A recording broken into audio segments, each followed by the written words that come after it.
ubutumwa.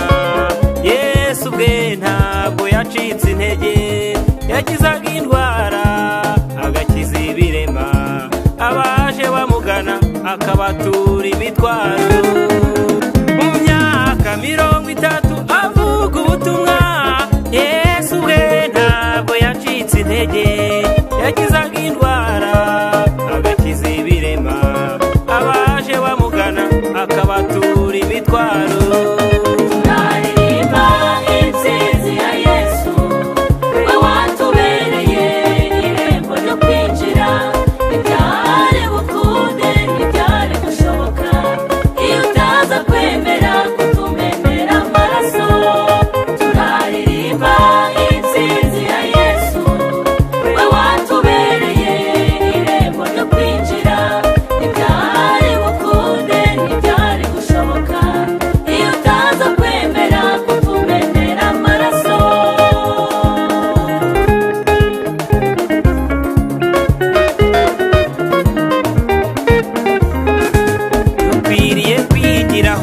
Yabanye n'abantu nubwo bamwemeraga abandi ntibamwemere, ari wabashatse kumwica imburagihe ngo baburizemo misiyo yari muzanye ku isi, maze arabareba baca mu myanya y'intoki, uko yamenyaga ibyo barimo gutekereza.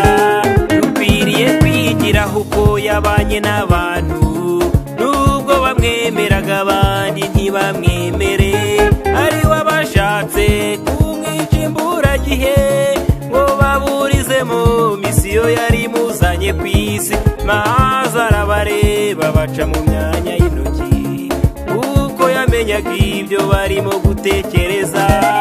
Turaririmba intsinzi ya Yesu, we watubereye irembo ryo kwinjira, ibyari bukunde ntibyari gushoboka iyo utaza kwemera kutumenera amaraso.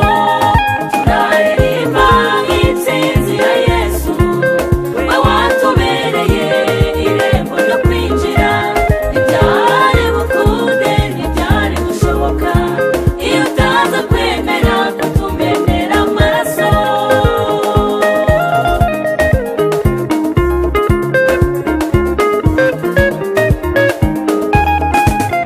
Wabaye intwari kuko watsinze Satani, ndetse n'abambari be bamushyigikiraga. Yabonye ubambwe agira ngo ararutsinze, kandi aribwo wari ugiye gukora imirimo mu kanya gato cyane nk'ako guhumbya. Yesu wanjye abacakiye Satani, aramunyukagura impanga arayijajanga, akingurira abera. Yesu ni muzima. Wabaye intwari kuko watsinze Satani, ndetse n'abambari be bamushyigikiraga. Yabonye ubambwe agira ngo ararutsinze, kandi aribwo wari ugiye gukora imirimo mu kanya gato cyane nk'ako guhumbya. Yesu wanjye abacakiye Satani, aramunyukagura impanga arayijajanga, akingurira abera. Yesu ni muzima. Turaririmba intsinzi ya Yesu, we watubereye irembo ryo kwinjira, ibyari bukunde ntibyari gushoboka iyo utaza kwemera kutumenera amaraso. Turaririmba intsinzi ya Yesu, we watubereye irembo ryo kwinjira, ibyari bukunde ntibyari gushoboka